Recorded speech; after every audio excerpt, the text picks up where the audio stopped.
I didn't know which betrayal hurt more, the one in my marriage, or the one that came from the woman who gave birth to me. The phone was warm in my hand, like it had just been used. That small detail is what made my stomach drop before my mind could even catch up. It wasn't my husband's main phone. That one was always on the kitchen counter, face down, buzzing every few minutes with work emails and group chats. This one was slimmer, older. The screen lit up with a soft blue glow as soon as I touched the side button. I remember the sound of the house at that moment, the refrigerator humming, a clock ticking somewhere down the hall. The faint smell of onions from dinner still hanging in the air. I stood there barefoot on the cold tile, holding a life I didn't recognize. At first, I told myself what most women do when they find something they're not ready to face. It's probably nothing. A work phone, a burner for bills. I even laughed softly, a short, nervous breath, like I'd caught myself being dramatic. But my hands were shaking anyway. I didn't unlock it right away. I set it back down in the drawer where I'd found it, right beneath a folded receipt and an old pair of cufflinks he never wore anymore. I closed the drawer carefully, like the truth inside might spill out if I wasn't gentle. That night, I slept beside my husband and stared at the ceiling while he breathed evenly next to me, his chest rising and falling like it always had. 23 years of marriage, and I thought I knew the rhythm of his sleep better than my own heartbeat. I was wrong about a lot of things. Before all of this, my life wasn't perfect, but it was steady, predictable in the way grown-up lives tend to be once the chaos of youth settles down. My husband, Daniel, and I had built something that looked solid from the outside. A modest house with creaky steps. 2 grown children who called when they needed advice or money, sometimes both. A shared calendar on the fridge with birthdays circled in red marker and doctor appointments scribbled in the margins. We had routines, Sunday morning grocery runs, Tuesday leftovers, Friday nights where we sat on opposite ends of the couch, not talking much, but comfortable in the silence. I worked as an administrative coordinator at a small medical office, not glamorous, but dependable. Daniel had his own consulting business, mostly remote, always on a call or answering emails. I trusted him with money the way you trust gravity. I didn't think about it much, just assumed it worked. And then there was my mother, Evelyn. She had always been complicated, loving, yes, but sharp around the edges.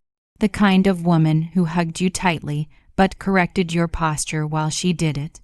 She raised me alone after my father died when I was 13, and that loss shaped her into someone who believed survival came before softness. She lived 10 minutes away and called almost every day. Not because she needed anything, she just liked to know what was happening. Who I'd seen, what I'd cooked, whether Daniel was keeping busy. She had always liked Daniel, maybe a little too much. She praised him openly, defended him quickly, sometimes even corrected me on his behalf. Men carry stress differently. She'd say if I mentioned something small that bothered me. He works hard, she'd add, like that explained everything. I told myself it was harmless. A mother relieved her daughter married a stable man. Looking back, there were moments small, forgettable at the time, that now sit heavy in my chest. Like how Daniel and my mother sometimes lowered their voices when I entered the room. How she'd glance at him before answering certain questions. How money conversations always seemed to stop when I joined in. But life moves forward when you don't stop it. And I didn't stop. The first real crack appeared a few weeks before I found the phone. Daniel became careful. Not distant, not cold, careful. He locked his office door during calls, something he'd never done before. He started paying bills online instead of leaving envelopes on the counter like he used to. When I asked simple questions, did the mortgage go through? Did we pay the insurance? He answered quickly, smoothly, but without detail. You worry too much, he said one night, reaching for my hand. His palm was warm, reassuring. Everything's under control. I wanted to believe him. I had built a life on believing him.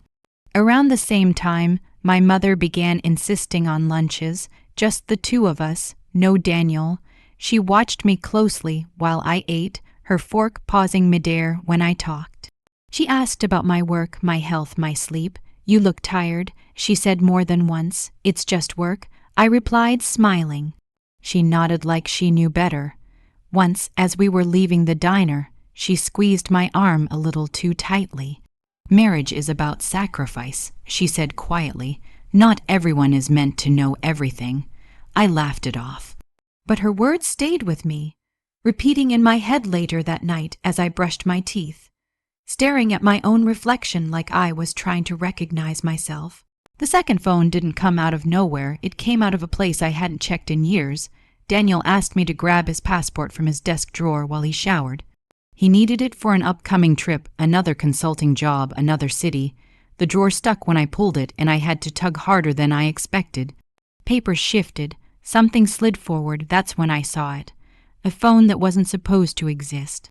I remember thinking, absurdly, why does it look so old? As if age was the strangest thing about it. I stood there longer than I should have, long enough for the shower to stop, long enough for the water to drip in the sink, and the house to feel like it was holding its breath. I closed the drawer, picked up the passport, walked back to the bathroom. Daniel smiled at me when I handed it over, steam curling around his shoulders. "Thank you," he said, leaning in to kiss my cheek.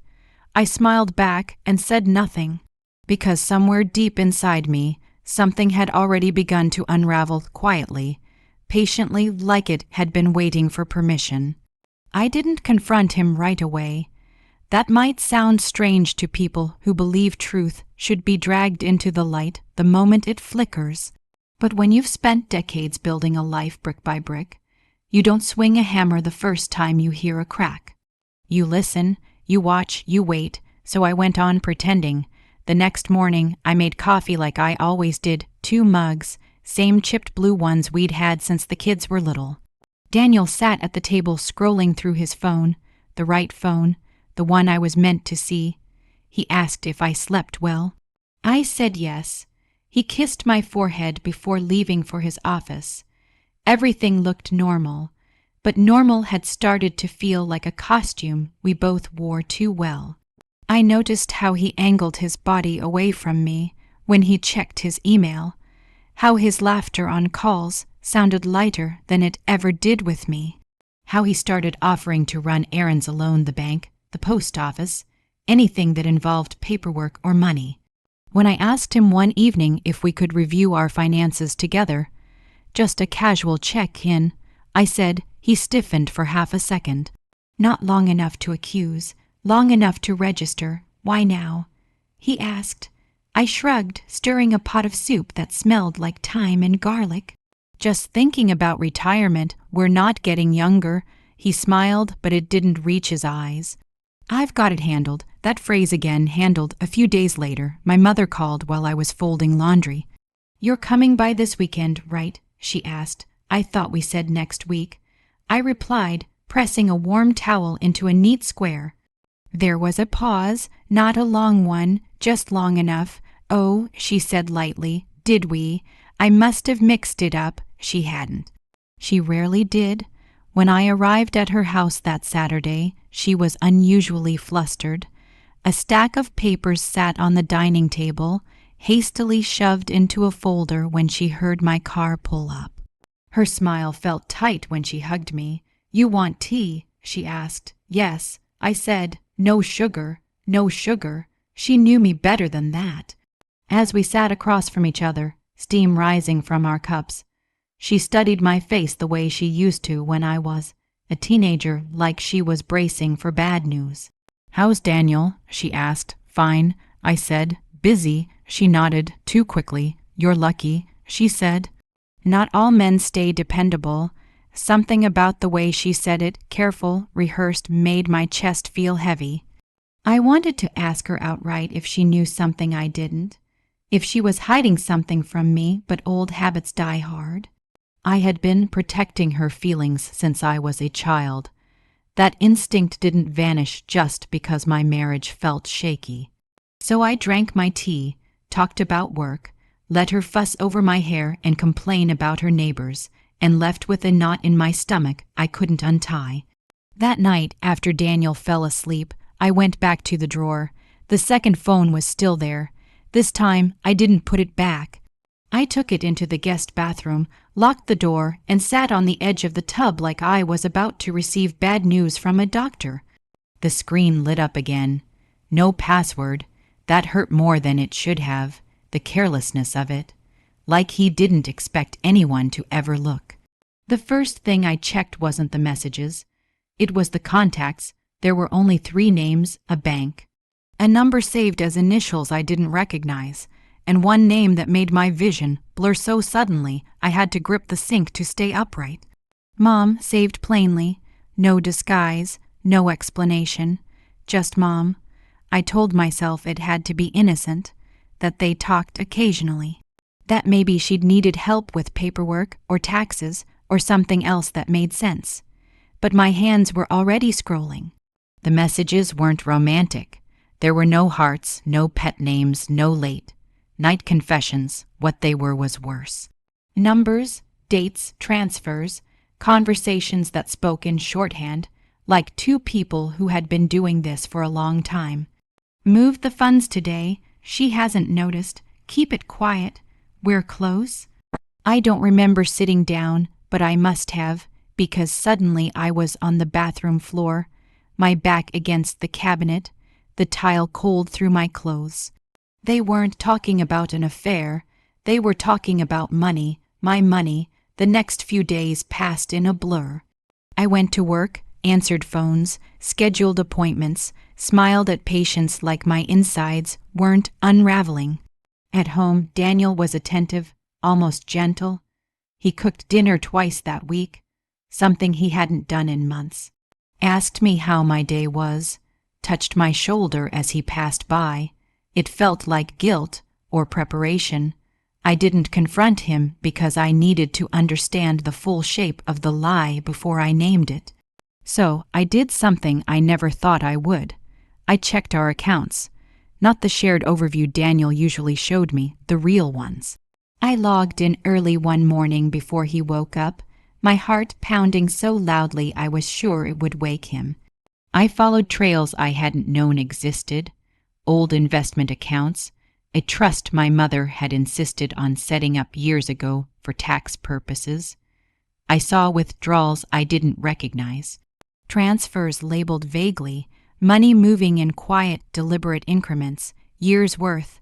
I thought about the promotions I'd passed up because we couldn't afford the risk, the vacations postponed, the constant hum of restraint I'd lived under, believing we were being careful. All the while, they had been careful in a different way.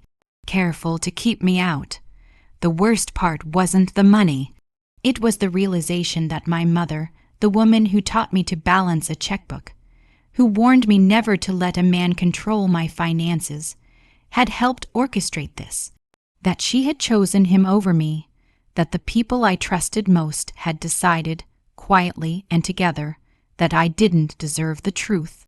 I sat at the kitchen table that morning, sunlight spilling across the wood, and felt something inside me harden.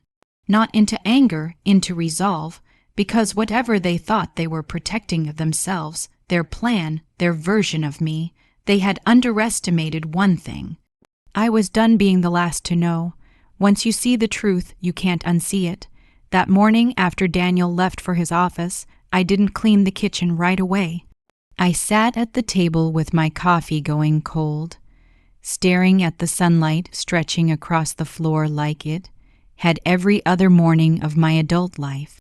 Nothing in the room had changed, not the furniture, not the quiet, not even the faint rattle of the vent, and yet everything felt unfamiliar. I kept replaying the messages in my head. Moved the funds today. She hasn't noticed. The word she followed me through the house like a shadow. I wanted to believe there was an explanation I hadn't reached yet, some protective arrangement, some misguided attempt to help me that had gone too far. My mother had always believed she knew what was best for me, even when I was grown, married, and raising children of my own. But Daniel, he had no excuse. I thought back over the years, the moments that now rearranged themselves into something clearer. How he'd insisted on handling investments after my inheritance came through. How my mother had encouraged me to trust him. "You're not good with stress," she'd said at the time, handing the paperwork back to Daniel. "Let him carry this." I had been 39 then. Old enough to know better, tired enough to let it go. That afternoon I called my mother. She answered on the second ring, too fast, like she'd been waiting. "Hi, sweetheart," she said. Her voice was warm, familiar, the voice that used to soothe scraped knees and teenage heartbreaks. "Hi, Mom," I said. "What are you doing?" "Oh, just sorting some things," she replied. Paper rustled in the background. "What's on your mind?" I closed my eyes. I could have asked directly, could have torn the curtain down right then. But something in me needed to hear how easily she could lie. "Do you remember when Dad's life insurance paid out?" I asked casually. "After the probate mess?" There was a pause, longer this time. "Of course," she said. "Why?" "I was just thinking." I continued, keeping my voice steady, about how you suggested we put some of it aside for the future. "Yes," she said quickly. "That was a smart move. Do you remember how much we set aside?" I asked, silence, not confusion, not hesitation. "Calculation. I don't remember exact numbers," she said at last. "That was a long time ago." I thanked her and hung up before she could ask why. My hands were trembling again. That night, Daniel came home later than usual. He smelled like outside air and coffee, not perfume, not alcohol, nothing obvious. He loosened his tie as he talked about his day, the way he always did when he wanted things to feel normal. I watched him from the counter while he poured himself a glass of water. "You look tired," he said, noticing me. "So do you," I replied. He smiled. "Busy week?" I nodded. "Daniel," I said, "my heart pounding. Can I ask you something?" He turned to face me fully, glass in hand. "Of course." "When was the last time we reviewed our long-term savings together?" I asked. There it was again. That flicker, that almost imperceptible tightening around his eyes. "We've talked about this," he said gently. "I don't want you worrying about numbers. That's my job." I studied him, the man I had shared a bed with for more than 2 decades, who knew how I took my tea and which movies made me cry. "I'm not worried," I said. "I just want to be involved." He stepped closer, placed the glass down, and rested his hands on my shoulders. "You trust me, don't you?" he asked softly. The question felt heavy, loaded. "I thought I did," I said. He laughed lightly, like I'd made a joke. "You do." And just like that, the conversation ended, not with resolution, but with dismissal. That's when I understood something important. They weren't just hiding money, they were managing me.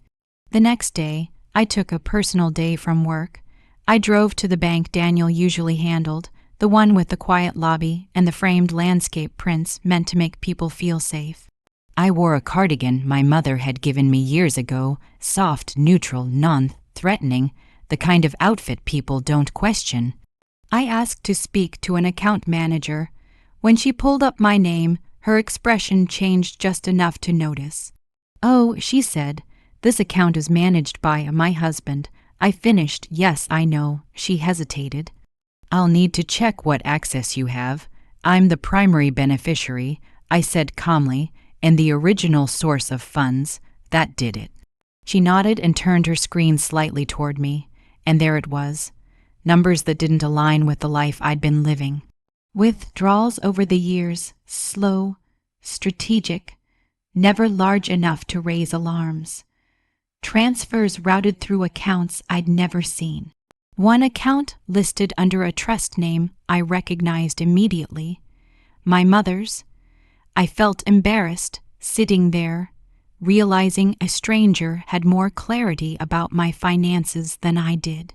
"Do you know where the funds were transferred?" I asked. She hesitated again.